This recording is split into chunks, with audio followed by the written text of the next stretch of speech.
My name is Stephanie Prybylek. For my kids' classes, they know me as Miss Stephanie. But since this is for adults and general audience, you can just go ahead and refer to me as Stephanie. Today, I'm going to be showing you a little bit how to use acrylics. We're going to start with a simple exercise to paint a tree. And if you have been wondering for a long time, wanting to start something new, a new hobby, well, what better time than now? So I will show you what we're going to be using today. We're using a very simple palette or selection of colors. We're using a white. We're going to be using a yellow. We're going to be using a blue. Now, there are many different kinds of blue. In this case, I'm using a cobalt blue. And we're going to be using a brown. In this case, it's a burnt umber. So in terms of materials, you can use any type of acrylic paint you have available. I love Golden products. It's a really nice, high quality paint. But you can get a great result for this exercise, even if you use something simple like the acrylic craft paints that you can buy little bottles of for usually under $2 or sometimes even under $1 at your local craft supply store. I have some water, I have a palette, and I've put out a selection of my 4 colors of paint. I'm going to be using 2 brushes, a large brush with a flat angled edge, and a brush with a soft scope. And I have an interloper cat, so as soon as we remove said cat from field of play, we will get started. Okay, so now that I'm going to sit back down here. So to do a tree, the first thing we have to start with is some nice long lines. So these acrylic paints, acrylic means they're a pigment and a binder, which is a plastic. These are essentially, when they dry, a layer of plastic. So they're very versatile. Very amenable, and they dry relatively quickly. So to begin with, what I'm going to do is dip my brush with the flat edge in some of this brown paint. Get my other brush out of the way. And I'm going to do a demonstration for you on this smaller piece of paper. That I'm going to take this edge, set the brush edge down like this, and just twist it around and pull up. I'm doing nice long strokes. Okay, and I'm beginning to form the shape of my tree. Notice I'm not picking up my brush and scrubbing it. I'm not doing little dabs. So now I'm going to take that same brush and that same brown, and instead of laying it on the tip, I'm going to start on the tip but then turn it to the side. And this is going to give me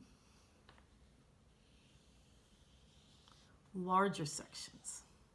So and then I can take my same tip and just do some elements of branches. So I take that brush and I simply use that shape of a brush to its advantage. Now, so that's the first step. I'm going to let that dry for a few minutes and then I will return with our next step. Hello again. I hope you were able to get started on your tree. So just to review a little bit, we were using our large brush with the flat and angled tip and using it to begin creating the image of our tree, using both the tip and also the full size of the brush. So now that I have, I'm letting that brown paint dry, the next thing I'm going to do before I start into my next step of leaves is I'm actually going to take some blue and I'm going to take a little bit of that brown and a little bit of more brown. And what I'm doing here is I am mixing a darker brown. And I am going to be adding a few bits of shading to give that tree some depth.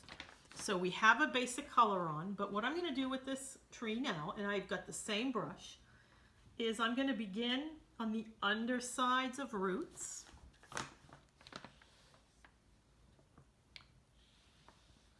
And on one side of the tree and under branches, see how I am kind of giving that tree, giving the bark more character and dimension. And maybe what I will do at this point is I'll give it a few more branches sticking out. So I am still using that same brush, pulling it, long strokes. You don't have to stop the brush, pick up the brush, put some more paint on.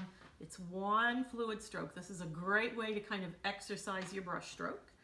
And when this gets to a point of being dry, I'm going to pull out this example to let this one dry.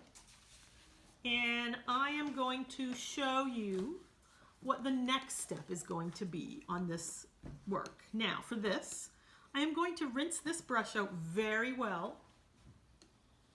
So I rinse it, I dip it in the water, and notice I have an old piece of fabric here. You can use fabric or a paper towel. I'm going to get all the water and color out of that brush, and I'm going to set it aside. I'm using a different brush for the next part of our process. Now, if you have some craft paints, but you don't have a little palette, you can just as easily use a plastic plate or a paper plate. So don't be afraid if you have some ingredients but not all ingredients. It's more about being creative and getting started with something than it is having the perfect materials. So for the next step, I'm going to do a little bit of color mixing. We're going to start with putting the leaves on. And the first thing I'm going to do is just take some yellow and I'm going to mix a little bit of blue into that. So in this case, this is a kind of light green because I had done an earlier example with this. So what I'm going to do is over here, I'm going to show you how this starts from the beginning with a darker green. So I take some blue, and then in this case I am going to rinse out my brush some, and I'm going to take some yellow, and I'm going to mix them. So you get a little bit of color theory and color mixing in the equation too, because blue and yellow make green. Now, because I want a darker green, I have more blue in this. There's probably a pretty equal amount of blue and yellow. The more yellow you put into it, the slightly lighter and the more yellowish a green it will be. So for this first step, I am now using a brush with a rounded tip. And unlike the last strokes where we were doing long things, this time I'm going to take this brush and I'm going to start dabbing the paint.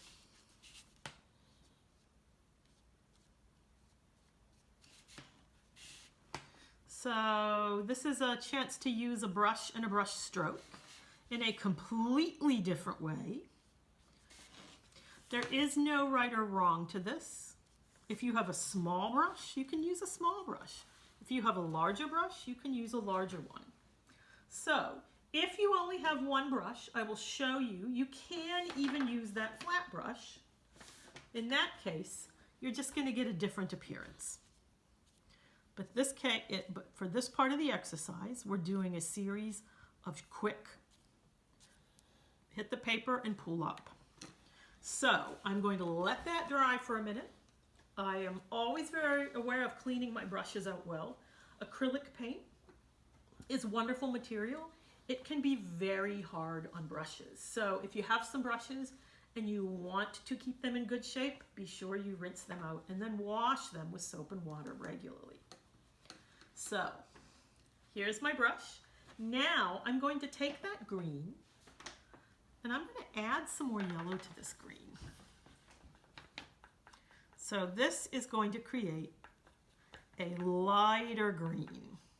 So what I'm going to be doing here is essentially giving this tree, if you think outside on a sunny day, it's spring, the leaves are starting to come out on trees, we see all of the different colors coming out. If they're newer leaves, they might be a lighter green. The leaves on trees are sometimes different colors. So I'm going to intersperse same brush strokes. I mix them up with the darker brush strokes. So I'm giving that tree some light and dark areas. I'm going to rinse my brush out just a little bit to add a little bit of water, and this time I'm going to take some white. And now I am adding some white into my green. And what this is going to do is lighten it even more. And maybe I want a slightly bluer tinge to that light color. So, and don't be afraid to mix colors. Have an extra sheet around that you can play with. Do some color swatches. Do some areas of color as tests to see that you're getting the colors you want. Depending on what kind of blue, what kind of yellow you have, your colors also might be a little bit different. So then I'm going to take this lightest color, and again, I'm just going to fill in areas. So, and you can think about to use brush strokes like this. You actually can do many different things with it. So in this case, we're going to fill out this tree some.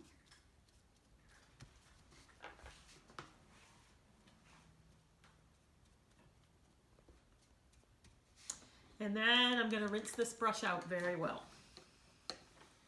Rinse it out, wipe off the paint, and set it aside.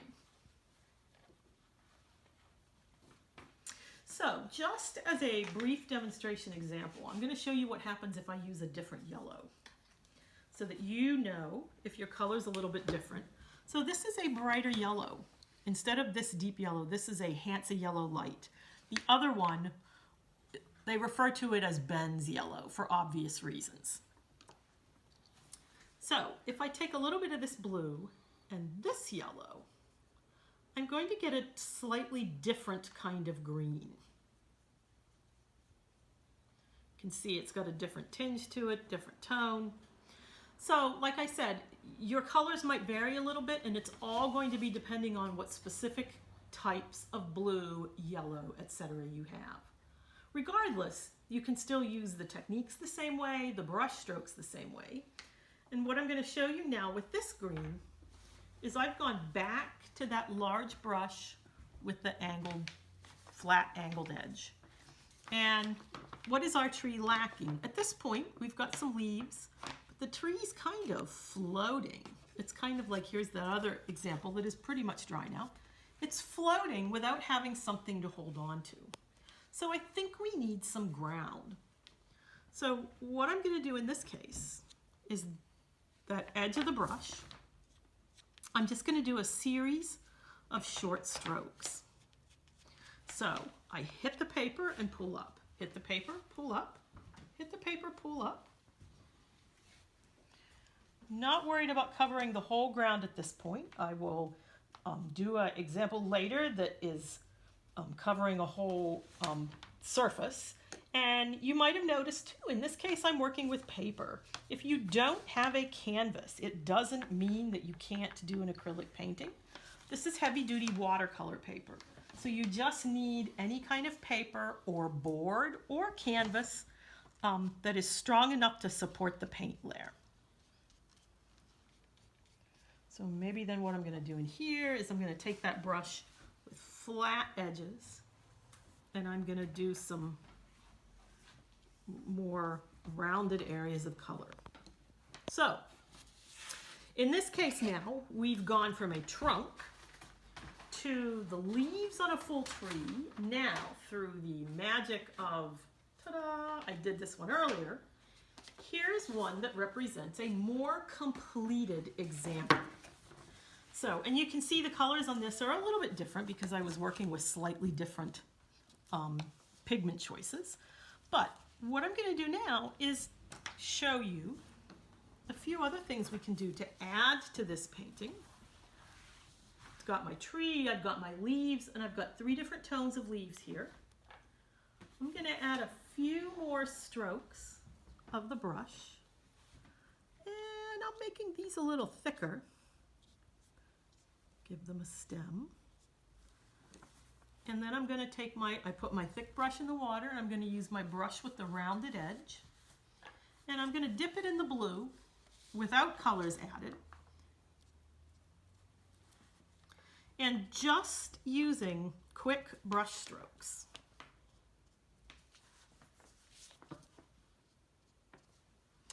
I'm going to add some flowers.